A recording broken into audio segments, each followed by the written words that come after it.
Bismillahirrahmanirrahim. Assalamu alaikum. Hi guys, myself Sarma Saidawan. You're watching my YouTube channel Medical Based Knowledge. Today our topic is pectoral girdle and upper limb. आज हम बात करेंगे pectoral गिर्डल की bones के बारे में और अपर लिम्ब के जो फर्दर पार्ट हैं आर्म और फोर आर्म, इनके बारे में बात करेंगे कि इनमें कौन कौन सी बोन्स होती हैं और उनकी क्या शेप हैं।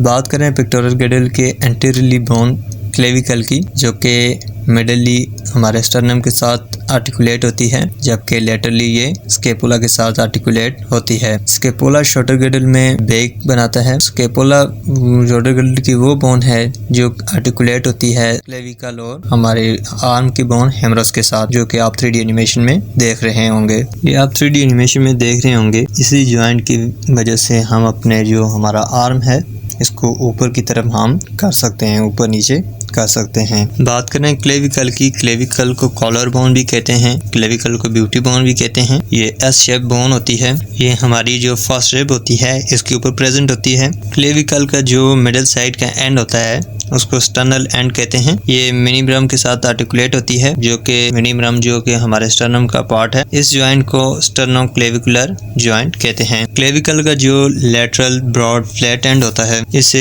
एक्रोमियल एंड बोलते हैं, जो कि एक्रोमियल प्रोसेस ऑफ स्केपुला के साथ आर्टिकुलेट होता है और ये जॉइंट क्रिएट करता है, जिसे एक्रोमियो क्लेविकुलर जॉइंट कहते हैं। इसके लेटरल इंफीरियर एंड पे एक ट्यूबरकल होता है जिसे बोलते हैं कोनाइड ट्यूबरकल, और ये कोनाइड लिगामेंट के लिए अटैचमेंट प्रोवाइड करता है, जिसकी वजह से ये इजीली स्केपुला के साथ अटैच हो सकता है। तो इसी तरह जो हमारी क्लेविकल बोन होती है ये एंटीरियरली स्टर्नम का जो पार्ट मिनीब्रम है उसके साथ अटैच होती है, जबकि लेटरली स्केपुला के साथ अटैच होती है। नेक्स्ट हम बात करेंगे शोल्डर ब्लेड यानी स्केपुला के बारे में, जो कि पेक्टोरल गिर्डल का पोस्टीरियर पार्ट बनाती है। Scapula large triangular flat bone होती है। स्केपुला के आपको सेंटर में नजर आ रहा होगा बाय नोच सी निकली हुई है। इस नोच को स्पाइन कहते हैं और आपको 3D एनिमेशन में नजर आ रहा होगा। इस स्पाइन के सुपीरियर और इंटीरियर दो फोसा हैं। सुपीरियर जो फोसा होता है उसे सुप्रा स्पाइनस फोसा कहते हैं और इंफीरियर फोसा को इंफ्रा स्पाइनस फोसा कहते हैं। और स्केपुला के एक अंदर वाली साइड एक फोसा होता है जिसे सब स्केपुलर फोसा कहते हैं, और ये सब स्केपुलर मसल के लिए अटैचमेंट प्रोवाइड करता है। ये था हमारा शोल्डर गिर्डल। अब बात करते हैं अपर लिम्ब की। सबसे पहले बात करें अपर लिम्ब की सबसे लार्जेस्ट बोन हेमरस के बारे में। ये बोन भी पेयर्ड होती है, जो कि आपको 3D एनिमेशन में नजर आ रही होगी। जिस तरह हमारे पास स्केपुला और क्लेविकल पेयर्ड में थी, उसी तरह ये भी पेयर्ड में होती है। अपर लिम्ब और पेक्टोरल गिर्डल अपेंडिकुलर स्केलेटन का पार्ट बनाते हैं। अपर लिम्ब के अंदर टोटल 13 बोन होती हैं, जो कि 13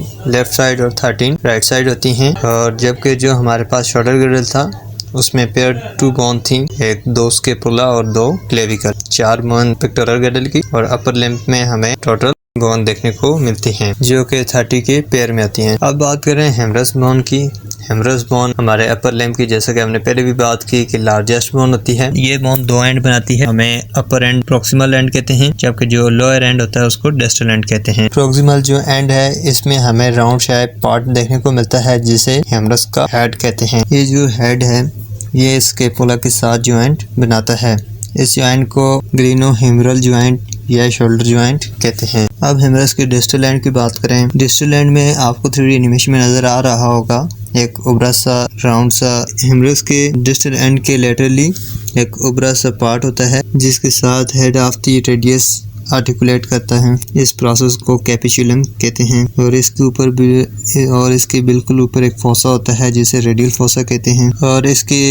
और हेमरस के मीडियल साइड पे ट्रोकिया होता है जिसके साथ हमारी अल्ना आर्टिकुलेट करती है। इसके भी बिल्कुल ऊपर एक फोसा होता है जिसे कोरोनाइड फोसा कहते हैं। हेमरस के बिल्कुल पीछे पोस्टीरियरली एक और फोसा होता है और इस फोसा को ओलिकेरानॉन फोसा कहते हैं। हेमरस के डिस्टल एंड पे 2 रफ प्रोजेक्शन होते हैं, मिडल और लेटरली, जिसे मिडल एपिकोंडाइल और लैटरल एपिकोंडाइल कहते हैं। अब बात करते हैं अपर लिम्ब के फर्दर पार्ट फोर आर्म के बोन के बारे में। ये बोन हमारे एल्बो से स्टार्ट होके रिस्ट तक जाती हैं। ये हमें 2 बोन देखने को मिलती हैं, अल्ना और रेडियस। अल्ना हमारे मिडिल साइड प्रेजेंट होती है, जबकि रेडियस हमारे लेटरल साइड प्रेजेंट होती है। तो पहले बात करते हैं अल्ना के बारे में। ये है इसका एंटीरियर व्यू। आप इसके पोस्टीरियर में देखते हैं। इसके पोस्टीरियर में आप ऊपर जो इसका प्रोक्सिमल एंड है उस पे आप एक नोज देख सकते हैं। इस नोज को ओलिकेरॉन प्रोसेस कहते हैं और इसके एंटीरियरली ऊपर प्रोक्सिमल एंड पे हमें देखने को मिलते हैं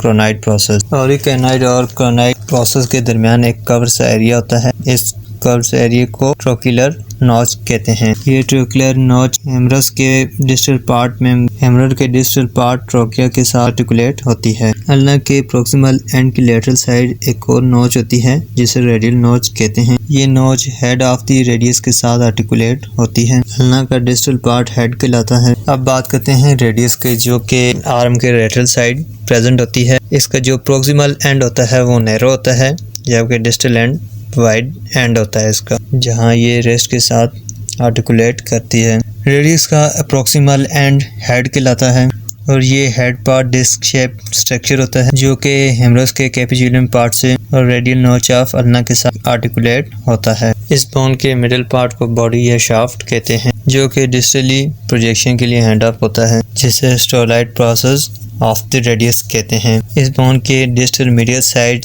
एक नोच होती है जिसे अल्ना नोच ऑफ द रेडियस कहते हैं, जहां पे हेड ऑफ अल्ना आर्टिकुलेट होती है। और इस तरह जो हमारे फोर आर्म की बोन्स होती हैं ये प्रोक्सिमल और डिस्टल एंड पे जॉइंट क्रिएट करती हैं। इसका जो प्रोक्सिमल जॉइंट होता है वो अल्ना, रेडियस और हेमरस बोन आपस में आर्टिकुलेट होती हैं। और इसके डिस्टल एंड की बात करें, डिस्टल में ये ज्वाइंट बनाती हैं जिसे डिस्टल रेडियो अल्नर ज्वाइंट कहते हैं, जिसमें head of the ulnar notch के साथ आर्टिकुलेट करते हैं। डिस्टल में आपको नजर आ रहा होगा इसके डिस्टल एंड जो होता है ये रेस्ट के साथ आर्टिकुलेट नहीं करती, जबकि जो हमारी रेडियस बोन है ये डिस्टल में 3 हमारी कार्पल बोन के साथ ये आर्टिकुलेट होती है, जिनमें स्केफॉइड, ल्यूनेट, ट्यूक्यूट्रियम, इन 3 जो हमारी कार्पल बोन होती हैं इनके साथ आर्टिकुलेट करती है। इस ज्वाइंट को हम रेडियो कार्पल ज्वाइंट या रेस्ट ज्वाइंट भी कहते हैं। तो आज हमने पिक्टोरल गैडल अपर लिम्ब के पार्ट, आर्म और फोर आर्म दोनों की बोन को हमने देखा।